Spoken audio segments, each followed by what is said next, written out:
안녕하세요. 양민철 목사입니다. 목요일 맞이해서 오늘은 시편 13편을 묵상하려고 합니다. 시편 13편 역시도 다윗의 시인데요. 원수들 앞에 억울한 그는 하나님을 향하여 탄식하며 호소하는 탄원적 의미의 시를 썼습니다. 크게 두 대지로 나눌 수가 있는데요. 먼저 1절에서 4절까지 보면 얼마나 그 힘든지 자신의 세 가지 고통, 삼중고를 토로하고 있습니다. 또 5절에서 6절의 내용은 신앙의 자리로 돌아온 그의 모습을 보여주고 있습니다. 자신이 믿는 바를 고백하고 하나님을 찬양하는 것으로 시편 13편을 구성하고 있는데요. 그럼 먼저 그의 삼중고를 살펴보도록 하겠습니다.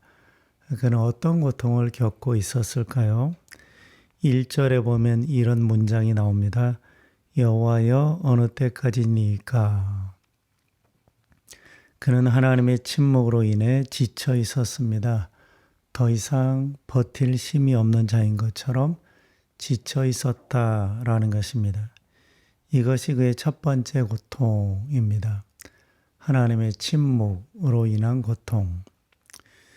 또 3절에 보면 이런 말씀이 있습니다. 나의 영혼이 번민하고 종일토록 마음에 근심하기를 어느 때까지 하오며. 여기서 그는 번민했다, 근심했다라고 말하고 있습니다. 그는 내적 갈등을 느끼고 있었습니다. 곧 무너질 것 같았고 더 이상 버틸 힘이 없는 자인 것처럼, 곧 쓰러질 자인 것처럼 위기감 속에서 마음이 짓눌려 있었다라는 것입니다. 이것이 그의 두 번째 고통입니다. 그러면 세 번째 그의 고통이 무엇인지 생각해 보겠습니다. 4절 보시면 두렵건대 나의 원수가 이르기를 내가 그를 이겼다 할까오며 내가 흔들릴 때에 나의 대적들이 기뻐할까 하나이다. 나의 원수, 나의 대적이라는 말이 나오죠. 그는 원치 않았지만 적대적 관계 속에 살았습니다. 그의 패망을 바라는 자들이 있었다라는 거죠.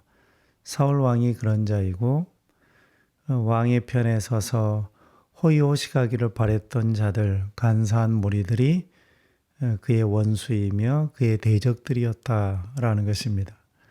그들은 거짓된 말로 다윗을 공격하였고 정의를 왜곡시켰습니다.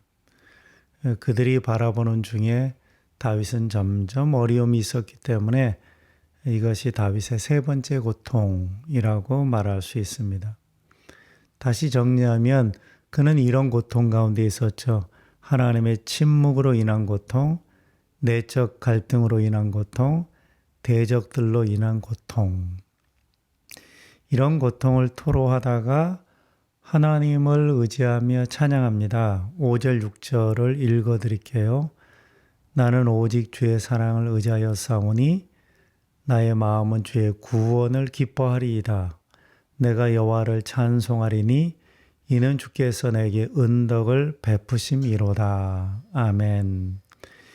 1절에서 4절까지는 고통하며 자신의 어려움을 호소합니다.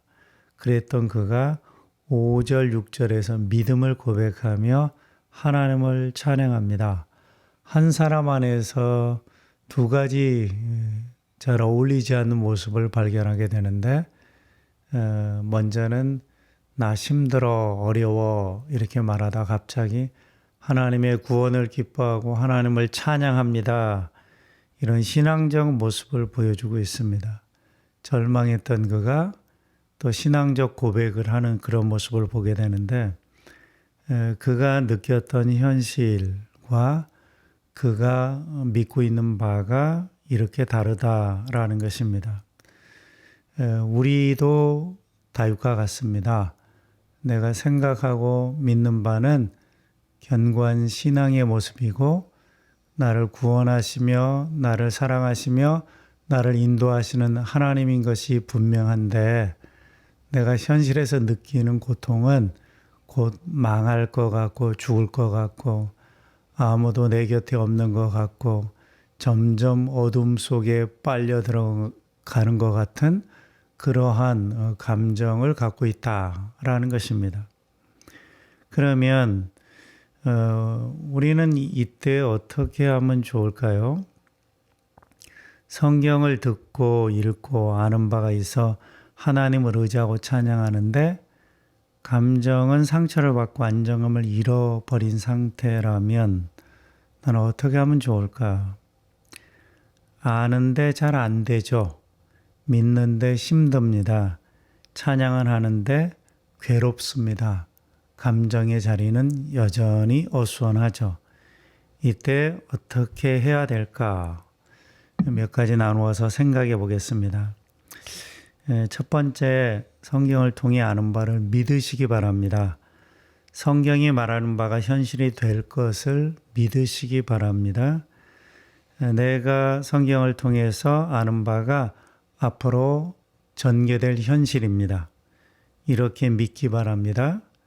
이 지식에 흔들림이 없이 하나님을 바라보시기 바랍니다. 두 번째, 내가 느끼는 감정은 현실이 아닙니다. 비통하고 절망적이고 곧 망할 것 같은 감정은 그저 감정일 뿐입니다. 이런 감정이 깊어지면 여러 경로로 표현이 됩니다. 생각 속에 스며들어와서 부정적으로 생각하게 되고 몽환 중에 표출되기도 하죠. 그 감정에 맞는 것이 점점 확대되어 그것만 크게 보여집니다. 그럼에도 다시 말씀드립니다.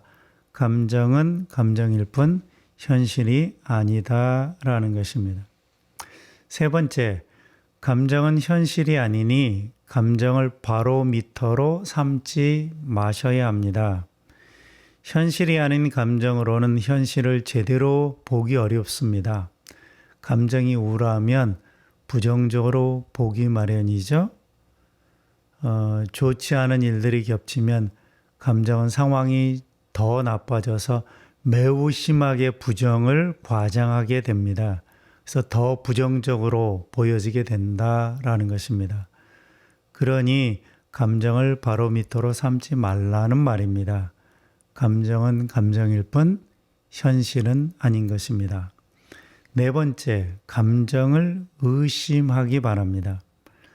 느끼는 바가 현실이 아니니 의심하라는 말입니다.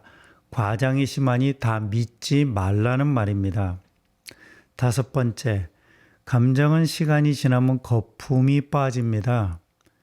감정의 파도가 크게 일어나면 두려움을 가질 수 있으나 그 두려움에도 불구하고 별일이 없을 것이니 잘 견디시면 됩니다. 거짓 감정의 파도는 이내 잠잠해지고 말 것입니다. 괴로움의 감정은 직면할수록 그 허상이 드러나기에 내 안에서 그 힘을 잃어버리게 될 것입니다. 여섯 번째, 결론적으로 처음 주장을 다시 반복합니다. 내가 느끼는 바가 아닌 아는 바, 믿는 바를 붙드시기 바랍니다. 저는 이렇게 믿습니다. 하나님의 사랑을 믿습니다. 또한 현실이 얼마나 냉혹한 광야인지 잘 압니다. 하나님의 사랑에도 불구하고 냉혹한 현실을 살아야 합니다. 그 냉혹함으로 인해서 하나님의 사랑을 의심하거나 믿음이 흔들리지 않기 바랍니다. 왜?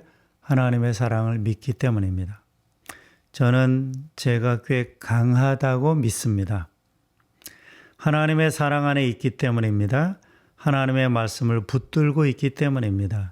이런저런 시련을 겪어본 결과 하나님은 조용히 그러나 강력하게 저를 붙들고 계셨습니다. 제가 인식하는 하나님은 바로 이런 하나님이고 이 하나님은 우리 모두의 하나님이라는 것을 말씀드립니다.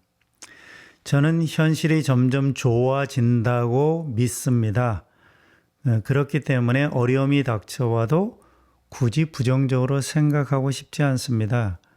그렇게 믿기 때문에 제 삶에 긍정적으로 기여합니다. 희망을 가지고 노력한다라는 것입니다. 그래서 저는 긍정적 방향으로 달려갑니다. 모두 그 방향에 맞추게 되는 거죠. 에너지를 다른 데 소진하지 않고 집중하여 사용하게 된다라는 것입니다. 부정적인 감정이 찾아오다 변함없이 그 방향을 향해서 달립니다. 꿋꿋이 달리다 보면 다 좋아진다는 믿음을 갖고 있습니다. 다시 결론적 말씀을 드립니다. 감정은 현실이 아니니 흔들리지 마십시오. 그리고 하나님의 사랑을 믿으십시오. 뚜벅뚜벅 가던 길을 계속 가시기 바랍니다. 재미가 없어도 가고 힘이 빠져도 가시기 바랍니다. 가다 보면 열립니다. 감사합니다.